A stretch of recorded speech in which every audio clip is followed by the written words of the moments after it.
Friend, हैचटैग electrical MCQ में आपका फिर से स्वागत है। दोस्तों, इस चैनल पर मैं इलेक्ट्रिकल से रिलेटेड प्रैक्टिस सेट, इलेक्ट्रिकल से रिलेटेड ट्रिक और इलेक्ट्रिकल से रिलेटेड वैकेंसी का नोटिफिकेशन अपलोड करते रहता हूं। तो आप अगर अभी तक इस चैनल पर नए हैं तो चैनल को सब्सक्राइब कर लीजिए और बेल आइकन को प्रेस कर लीजिए ताकि आने वाले नए वीडियो का नोटिफिकेशन आप तक सबसे पहले पहुँच जाए।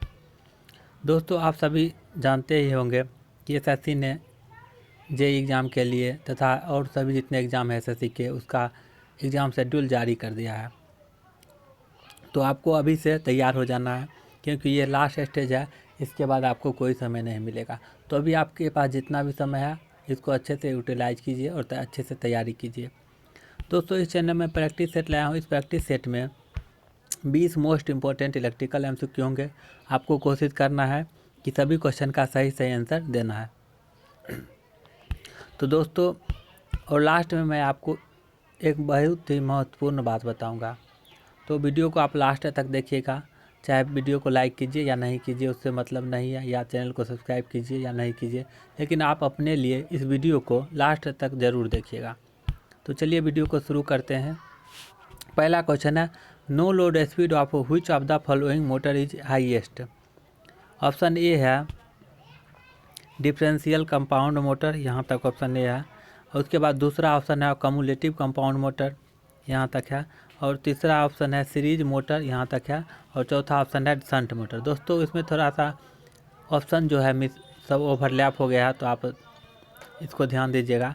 तो इसमें पूछा गया किस स्पीड का, किस मोटर का नो लोड स्पीड बहुत ज़्यादा होता है। तो आप डीसी मोटर में स्पीड जो होता है वो एन समानुपाती EB/φ होता है, आप लोग जानते होंगे।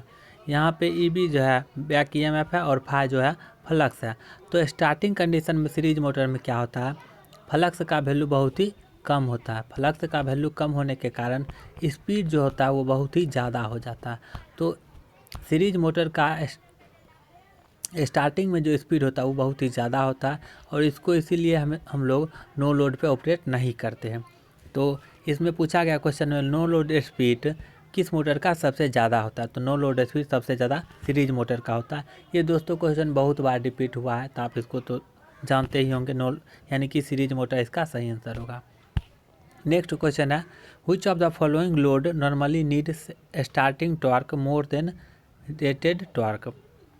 ऑप्शन ए देखिए कन्वेयर्स दिया हुआ है, ऑप्शन बी है ब्लोअर्स, ऑप्शन सी है सेंट्रीफ्यूगल पंप, ऑप्शन डी है air compressor.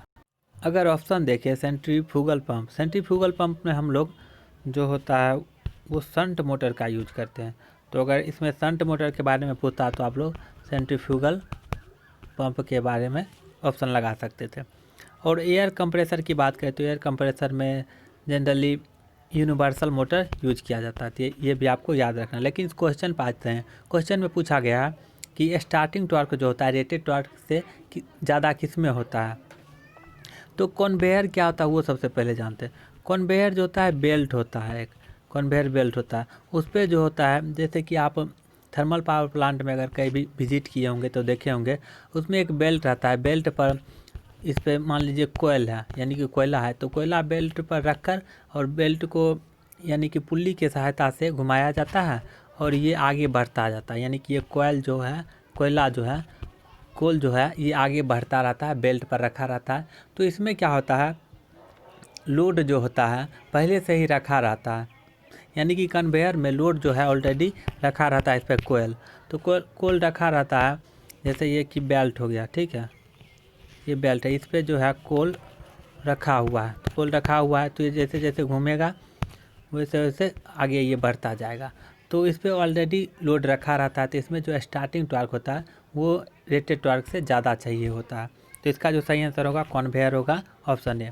Next question, which of the following rule is use to determine the direction of rotation of DC motor. तो आप ये सभी जानते होंगे, अगर डीसी जनरेटर की बात करता है तो डीसी जनरेटर में होता है राइट हैंड रूल, यानी कि राइट हैंड रूल होता है जनरेटर में। अगर मोटर की बात करें तो मोटर में होता है लेफ्ट हैंड रूल। तो दोनों आपको याद रखना है, जनरेटर में राइट हैंड रूल और मोटर में लेफ्ट हैंड रूल। तो लेकिन इसमें क्वेश्चन में क्या पूछा गया है, क्वेश्चन में पूछा गया है कि डायरेक्शन ऑफ रोटेशन। तो डायरेक्शन ऑफ रोटेशन आप लोग जानते ही होंगे, डायरेक्शन ऑफ रोटेशन यानी डीसी मोटर में पूछ रहा है तो वो होगा फ्लेमिंग लेफ्ट हैंड रूल। तो फ्लेमिंग लेफ्ट हैंड रूल में तीनों जो उंगली होती है वो किसको इंडिकेट करता है, ये भी आपको याद रखना। तो अंगूठा जो होता है यानी कि थंब जो होता है वो डायरेक्शन ऑफ मोशन को इंडिकेट करता है, और फोरी फिंगर जो होता है वो फील्ड को इंडिकेट करता है, और मिडिल फिंगर जो होता है वो जो होता है करंट की डायरेक्शन को इंड्यूस करता है, रिप्रेजेंट करता है। तो तीनों चीज़ आपको याद रखना है। तो इसमें मोटर में पूछा गया तो डीसी मोटर में हम लोग फ्लेमिंग के लेफ्ट हैंड का रूल यूज करते हैं, तो ऑप्शन डी इसका सही आंसर होगा। नेक्स्ट क्वेश्चन है the current gain in common base configuration is. तो करेंट गेन किसी भी दोस्तों अगर गेन कहीं भी पूछा गया तो गेन का जनरली जो फार्मूला होता है वो आउटपुट बटे इनपुट होता है। तो करेंट गेन पूछा है तो इसमें करेंट गेन का फार्मूला हो जाएगा आउटपुट करेंट बटे इनपुट करेंट। तो अब देखिए इसमें बीजेटी में 3 कॉन्फ़िगरेशन होते हैं, एक होता है कॉमन बेस, एक होता है कॉमन इमीटर, एक होता है कॉमन कलेक्टर। तो तीनों में आपको करंट गेन पूछेगा।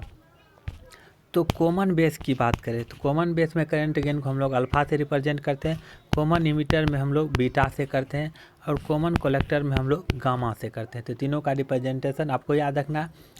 और कॉमन गेस में यानी कि कॉमन बेस में जो अल्फ़ा का फार्मूला होता है वो होता है तीनों में आउटपुट करंट बटे इनपुट करंट ही होगा, लेकिन कॉमन बेस में आउटपुट करंट जो लिया जाता है वो कलेक्टर से लिया जाता है, और इनपुट करंट जो होता है वो इमीटर से दिया जाता है। तो इसका जो सही आंसर हो जाएगा IC बटे आई। तो अल्फ़ा पूछा गया, अल्फ़ा होता है कॉमन बेस में, और कॉमन बेस यानी आउटपुट करंट बटे इनपुट करंट। तो आउटपुट करंट हम लोग कलेक्टर से लेते हैं और इनपुट करंट हम लोग बेस से देते हैं, आई होता है, इमीटर होता है। तो IC बटे आई, तो आप अगर ऑप्शन देखेंगे IE बटे आई, IC बटे आई, तो आप अगर आप ऑप्शन देखेंगे तो ऑप्शन ये जो बी ऑप्शन है ratio of collector current to emitter current, यानी अल्फ़ा का जो वैल्यू होता है वो होता है IC बटे आई, यानी ऑप्शन बी इसका सही आंसर होगा। नेक्स्ट क्वेश्चन है relation between alpha and beta. अब दोस्तों इससे पहले क्वेश्चन में हम लोग अल्फ़ा बीटा और गामा के बारे में पढ़े थे। ये कॉमन बेस का था, ये कॉमन इमीटर का था, ये कॉमन कलेक्टर का करंट गेन था। तो तीनों कंडीशन का करंट गेन है, लेकिन अल्फ़ा और बीटा में क्या रिलेशन होता है। तो अल्फ़ा इक्वल टू होता है, एक बात सबसे पहले आपको ध्यान रखना है कि ये अगर आपको नहीं याद हो रहा है कि क्या रिलेशन होता है, तो अल्फ़ा का वैल्यू जो होता है बीटा का वैल्यू से कम होता है, यानी कि अल्फ़ा का वैल्यू कम होता है, बीटा का वैल्यू ज़्यादा होता है। तो अल्फ़ा का जो फार्मूला होता है अल्फ़ा इक्वल टू बीटा बटे, एक सेकेंड, ये जो अल्फ़ा का जो वैल्यू होता है वो होता है बीटा बटे 1 प्लस बीटा। तो नीचे में देखिए 1 प्लस बीटा, तो नीचे में ज़्यादा हो गया यानी अल्फ़ा का वैल्यू कम हो जाएगा। तो आप इस तरह से इसको फार्मूला याद रख सकते हैं। यानी अल्फ़ा का जो वैल्यू होता है अल्फ़ा इक्वल टू बीटा बटे 1 प्लस बीटा, और ये अल्फ़ा बीटा में रिलेशन हो गया।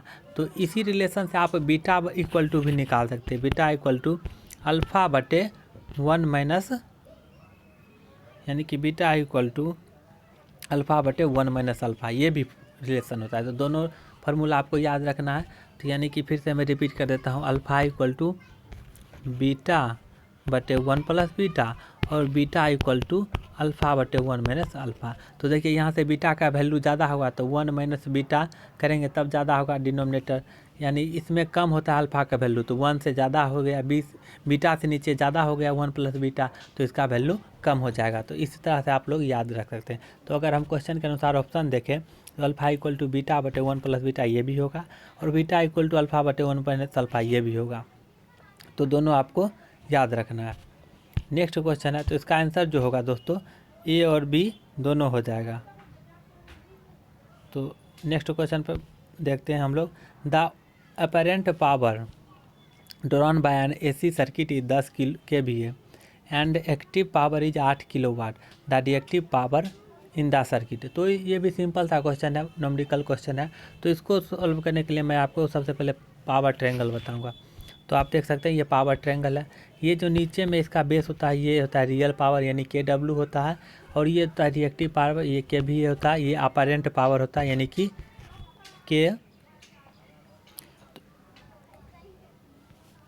इसमें देखिए क्वेश्चन में दिया गया है the apparent power drawn by the AC circuit 10 kV है। 10 kV, हाँ, अपेरेंट पावर का होता है kVA और इसका रिएक्टिव पावर का होता है kVAR। तो आप फिर से मैं एक बार बना देता हूँ। देखिए एक ट्रायंगल है, इसका जो नीचे वाला बेस है इसको हम लोग KW यानी कि रिएक्टिव पावर, ये जो होता है रिएक्टिव पावर यानी कि kVAR, और ये होता है अपेरेंट पावर, कर्ण जो होता है अपेरेंट पावर यानी कि kVA। तो यही होता है।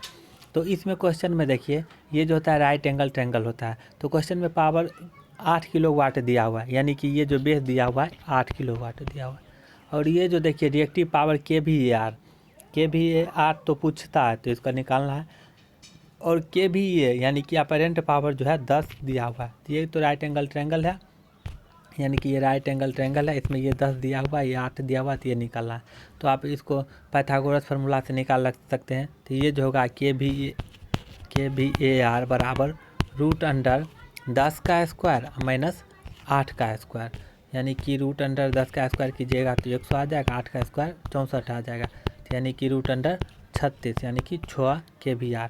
तो ऑप्शन बी इसका सही आंसर। तो ये सिंपल सा क्वेश्चन था, तो इसका आंसर ऑप्शन बी होगा 6 kVAR। नेक्स्ट क्वेश्चन है a sine wave the slope is constant between, option A है between 0 degree and 90 degree, option B है between 90 degree and 180 degree, option C है between 180 degree and 270 degree, option D है nowhere. तो सबसे पहले हम लोग साइन वेव का ग्राफ खींच लेते हैं। कैसे, ये देखिए साइन वेव का ग्राफ है। तो यहाँ पे देखिए हर पॉइंट पर इसका जो स्लोप है, ये ग्राफ, और अगर हर पॉइंट पर हम लोग कंसीडर करें तो हर पॉइंट पर जो है इसका ग्राफ जो है, इसका स्लोप जो है चेंज होता जा रहा है। आप किसी भी पॉइंट पर देख सकते हैं तो इसका जो है स्लोप चेंज होता रहता है। तो इसका स्लोप कहीं भी कांस्टेंट नहीं रहता। जैसे अगर हम डीसी की बात करते हैं, जैसा कि मैं डीसी काफ़ी ये जो डीसी है तो इसका स्लोप देखिए कांस्टेंट है, इसका स्लोप चेंज नहीं हो रहा है। तो ये जो इसका स्लोप है यानी कि 0 डिग्री बना रहा है तो 10 0 0, इसका स्लोप कोई है ही नहीं, तो इसका स्लोप 0 है, तो ये कांस्टेंट है। लेकिन साइन के ग्राफ में हम लोग देखेंगे तो इसका जो स्लोप होता है हर समय चेंज होते रहता है, यानी कि कभी कांस्टेंट नहीं रहता। तो इसका जो सही आंसर होगा नोवेयर, ऑप्शन डी होगा। नेक्स्ट क्वेश्चन है the RMS value of pure cosine function is, option है 0.5 of peak value, option B है 0.707 of peak value, option C है same as peak value, option D है 0। तो sign है चाहे cosine है तो RMS वैल्यू क्या होता है, RMS वैल्यू का आप लोग फार्मूला जानते होंगे, RMS इक्वल टू या IRMS है या VRMS है किसी, तो IRMS equal to I max बटे √2, यानी कि 1/√2 आई मैक्स, 1/√2 आई मैक्स। तो 1/√2 का जो वैल्यू होगा 0.707 होता है, 7 आई मैक्स। तो यानी कि पीक वैल्यू जो भी होगा वोल्टेज में है चाहे करंट में है, तो 0.707 गुने पीक वैल्यू इसका सही आंसर हो जाएगा। तो ऑप्शन बी इसका सही आंसर होगा। नेक्स्ट क्वेश्चन है the operation of time instantaneous relay is usually, option A है an order of a few second, option B है without any time delay, option C है 1 सेकेंड, ऑप्शन डी है 0.01 second. तो instantaneous relay का जो operating time होता है, operation का टाइम जो होता है वो 0.01 सेकेंड होता है। तो आपको ये याद रखना है 0.01 सेकेंड होता है इंस्टेंटेनियस रिले का ऑपरेटिंग टाइम 0.01 सेकेंड, तो ये आपको याद रखना है। नेक्स्ट क्वेश्चन है as the doping to a pure semiconductor increases but bulk resistance of the semiconductor. तो सेमीकंडक्टर से एक क्वेश्चन आपको पूछा जाएगा, अगर टेम्परेचर को बढ़ाएंगे तो सेमीकंडक्टर का रेसिस्टेंस घटेगा, क्योंकि ये जो होता है इसका जो टेम्परेचर कोफिशिएंट होता है वो निगेटिव होता है, यानी कि टेम्परेचर बढ़ाइएगा तो इसका रेसिस्टेंस घटेगा। तो उसी प्रकार इसमें पूछा गया कि सेमीकंडक्टर में हम लोग डोपिंग करेंगे तो इसका जो होता है इसका जो रेसिस्टेंस जो होता है, रेसिस्टेंस का वैल्यू घटता है और कंडक्टेंस का वैल्यू जो होता है बढ़ता है। तो आपको याद रखना है डोपिंग करने से इसका कंडक्टेंस बढ़ेगा और रेसिस्टेंस घटेगा। तो देखिए सेमीकंडक्टर का रेसिस्टेंस पूछा गया, तो रेसिस्टेंस क्या होगा, डोपिंग करने के बाद रेसिस्टेंस घटेगा, रेसिस्टेंस डिक्रीजर। अगर कंडक्टेंस पूछता तो कंडक्टेंस बढ़ जाता। तो इसका सही आंसर होगा option C decreases. Next question है a hole and electron in close proximity would tend to, option है repel each other, option B है attract each other, option C है have no effect on each other, option D है none of the above. तो electron पे जो होता है वो निगेटिव चार्ज होता है और होल की बात करें तो वो होल पॉजिटिव चार्ज होता है। तो पॉजिटिव चार्ज और निगेटिव चार्ज एक दूसरे को क्या करते हैं, ये आप सभी जानते होंगे, ये पॉजिटिव चार्ज और निगेटिव चार्ज एक दूसरे को अट्रैक्ट करते हैं। तो ऑप्शन अगर देखेंगे तो अट्रैक्ट ईच अदर, यानी कि ऑप्शन बी इसका सही आंसर होगा। नेक्स्ट क्वेश्चन है in a semi conductor current conduction is due to. तो सेमी कंडक्टर की बात करें तो सेमी कंडक्टर में होल भी होता है और इलेक्ट्रॉन भी होता है। तो इसमें करेंट जो कंडक्शन होता है होल के कारण भी होता है और इलेक्ट्रॉन के कारण भी होता है। तो आप अगर ऑप्शन देखेंगे तो कंडक्शन किसके कारण, तो होल एंड फिर इलेक्ट्रॉन दोनों के कारण। तो ऑप्शन सी इसका सही आंसर होगा। नेक्स्ट क्वेश्चन है keeping the excitation constant if steam supplying to alternator running in parallel with another identical alternator is increased then, option है it would overrun the another motor, option B है it would supply a greater portion of the load, option B C है its power factor will decrease, option D है its power factor will increase. अब question को सबसे पहले हम लोग पढ़ लिए। तो क्वेश्चन क्या पढ़ने का, दो अल्टरनेटर है, यानी कि दो अल्टरनेटर है और दोनों पैरेलल में कनेक्टेड है, यानी कि दो अल्टरनेटर दोनों पैरेलल में कनेक्टेड है। अब इसमें जो दो प्रकार को हम लोग पावर देते हैं, एक देते हैं एक्टिव पावर, एक देते हैं रिएक्टिव पावर।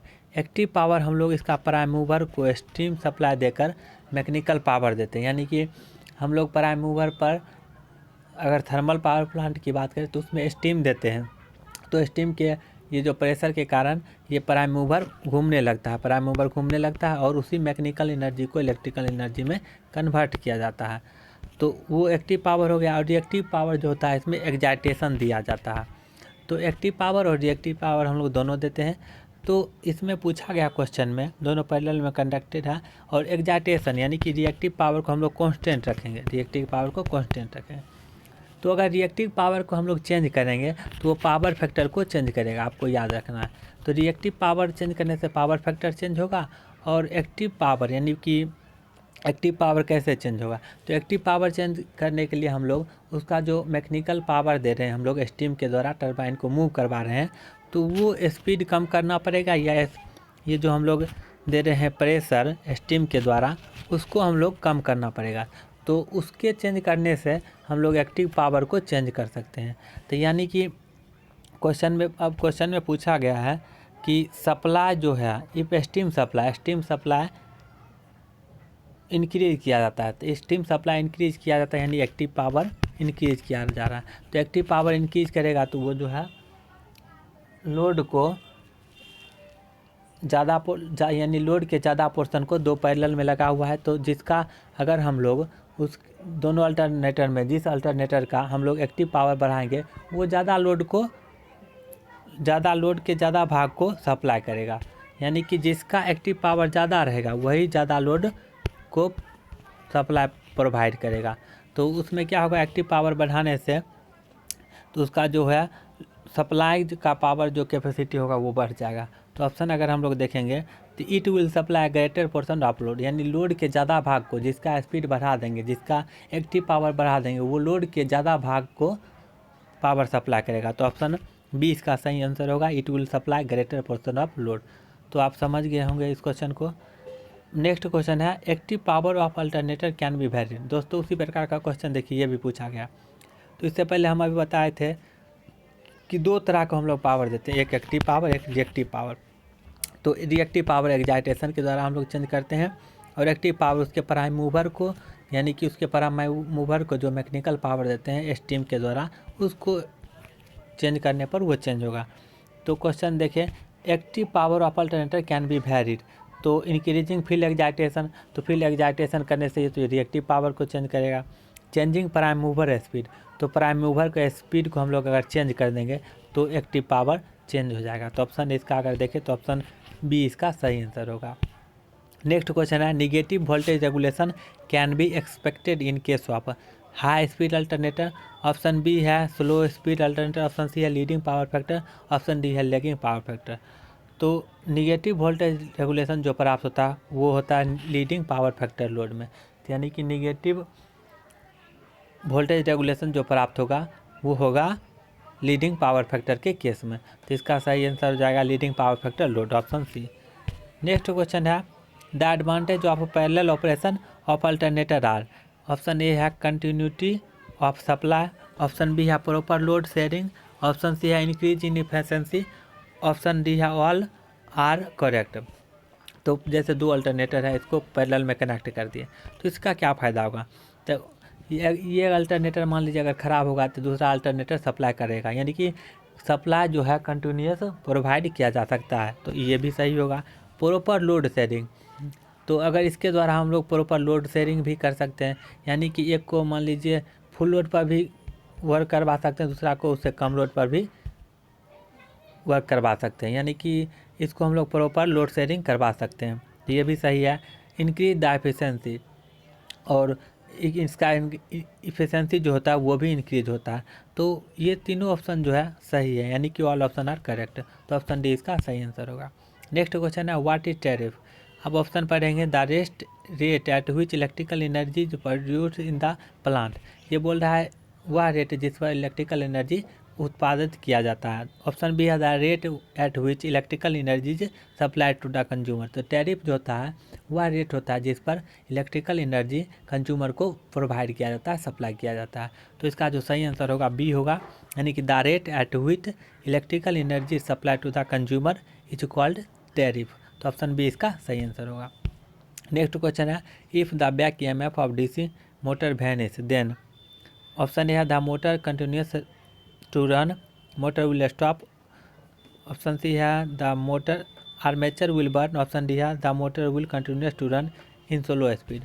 तो आप लोग जानते हैं एन समानुपाती होता है EB/φ, और एक चीज़ और जानते होंगे आप लोग DC मोटर में V इक्वल टू होता है EB + IA/RA। ये भी फार्मूला दोनों याद रखना है। तब फिर से हम लोग लिखते हैं एन समानुपाती EB/φ, और EB इक्वल टू हो जाएगा V - IA/RA/φ।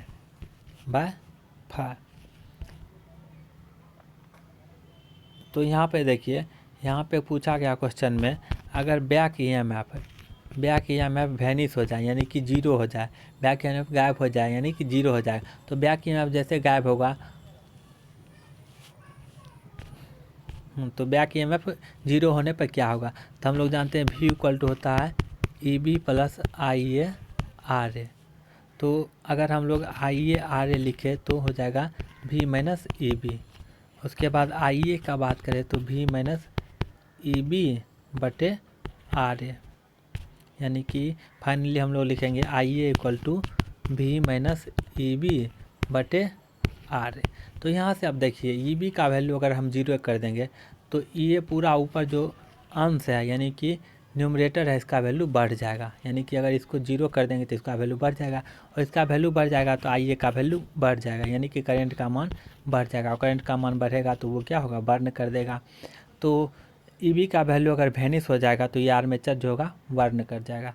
तो यानी कि EB के वैल्यू वैनिश होने पर करंट का वैल्यू ज़्यादा होगा, करंट के वैल्यू ज़्यादा होने से हीट ज़्यादा उत्पन्न होगा, और हीट ज़्यादा उत्पन्न होगा तो क्या होगा, आर्मेचर बर्न कर जाएगा। तो ऑप्शन सी इसका सही आंसर होगा। नेक्स्ट क्वेश्चन है why the speed of DC shunt motor dependent on the back EMF। Option है because flux is proportional to the armature current,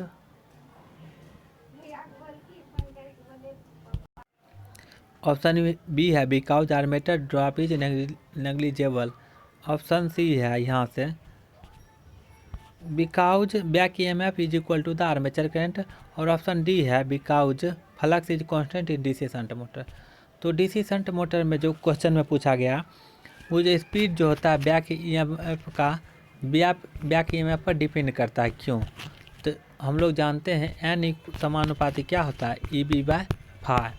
और DC शंट मोटर की बात करें तो DC शंट मोटर में जो फील्ड वाइंडिंग होता है वो एक वोल्टेज के साथ डायरेक्टली अप्लाइड रहता है। जैसे कि आप लोग इसका सर्किट डायग्राम देख सकते हैं, ये सप्लाई वोल्टेज है, तो ये सप्लाई वोल्टेज है, तो फील्ड वाइंडिंग जो है डायरेक्टली V से रहता है और इसका रेजिस्टेंस भी कांस्टेंट रहता है। तो रेजिस्टेंस कांस्टेंट रहने के कारण और वोल्टेज कांस्टेंट रहने के कारण इसमें जो करंट होता है ISH वो भी कांस्टेंट होता है। तो यहाँ पे डीसी शंट मोटर में शंट करंट जो होता है कांस्टेंट होता है, और शंट करंट कांस्टेंट होता तो फ्लक्स भी जो होगा वो भी कांस्टेंट होगा। तो फ्लक्स कांस्टेंट होगा तो हम लोग पर अभी फार्मूला पढ़े थे एन समानुपाती E B phi.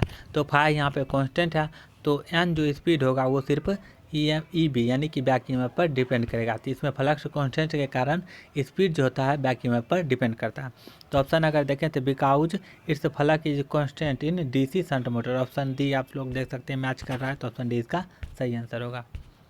Next question है in HRC fuse the space with in the body surrounding the element is usually filled with, option A है सिल्वर, ऑप्शन बी है जिंक, ऑप्शन सी है quartz, option D है copper. तो ये जैसे fusing element है, तो फ्यूजिंग एलिमेंट जो होता है वो सिल्वर का बना होता है। तो इसके चारों तरफ जो एरिया है यानी कि स्पेस है वो किससे भरा रहता है, तो वो जो भरा रहता है वो क्वार्टज से भरा रहता है। तो ऑप्शन सी इसका सही आंसर है। यानी ये जो मटेरियल होता है हीटिंग मतलब एलिमेंट जो होता है फ्यूज एलिमेंट वो सिल्वर का होता है, और उसके चारों तरफ का जो एरिया होता है सराउंड स्पेस होता है वो जो होता है क्वार्टर जैसे भरा रहता है। तो ऑप्शन सी इसका सही आंसर होगा। तो दोस्तों ये लास्ट क्वेश्चन था, और अगर आपको वीडियो अच्छा लगा तो वीडियो को लाइक कर दीजिएगा और अपने दोस्तों के साथ ग्रुप में शेयर कर दीजिएगा। तो चलिए मैं आपको लास्ट में बोला था एक इन्फॉर्मेशन दूंगा, तो वो जो इन्फॉर्मेशन है वो है कि आप अगर इस चैनल पर अभी तक नए हैं तो चैनल को सब्सक्राइब कर लीजिए। और इन्फॉर्मेशन ये था कि आप लोग अगर इलेक्ट्रिकल जेई की तैयारी कर रहे हैं तो इसके लिए मैंने बहुत सारे ट्रिक जो है इस चैनल पर अपलोड कर दिए, तो आप ट्रिक को भी जाकर देख सकते हैं जो कि आपके लिए काफ़ी हेल्पफुल रहेगा। अगर आप किसी टॉपिक पर ट्रिक चाहते हैं तो उस टॉपिक का नाम कमेंट बॉक्स में लिख दीजिएगा, मैं उस पर कोशिश करूँगा ट्रिक बनाने का। तो इससे पहले मैंने बहुत सारे ट्रिक अपलोड कर दिए इस चैनल पर, उसे भी आप देख सकते हैं। और आप जानते हैं कि आप लॉकडाउन के बाद सभी एग्ज़ाम धीरे धीरे होंगे, तो आप अभी से तैयारी करना शुरू कर दीजिए। डेली 2 से 3 प्रैक्टिस सेट लगाइए, 2 से 3 प्रैक्टिस सेट लगाइए। और देखिए आपका अगर स्कोर कम आ रहा है तो उस जिस टॉपिक से आपका स्कोर कम आ रहा है, जिस टॉपिक को क्वेश्चन को आप नहीं सॉल्व कर रहे हैं, उस टॉपिक को फिर से पढ़िए, रिवीजन कीजिए और फिर से टेस्ट लगाइए। तो टेस्ट यानी प्रैक्टिस सेट कुछ क्वेश्चन का आप डेली कीजिए, डेली लगाइए, और आपको धीरे धीरे उसमें कॉन्फिडेंस बढ़ेगा, आपका स्कोर भी बढ़ेगा, और टाइम मैनेजमेंट का जो एक सवाल होता है वो भी आपका अच्छा हो जाएगा। तो डेली प्रैक्टिस सेट कीजिए। तो दोस्तों चैनल को आप अभी तक अगर सब्सक्राइब नहीं किए तो चैनल को सब्सक्राइब कर लीजिए, और आप जाइए चैनल पर विजिट कीजिए और चैनल पर ट्रिक वाला वीडियो और प्रैक्टिस सेट दोनों देख लीजिए। तो आज के लिए बस इतना ही, फिर मिलेंगे अगले वीडियो में, तब तक के लिए धन्यवाद।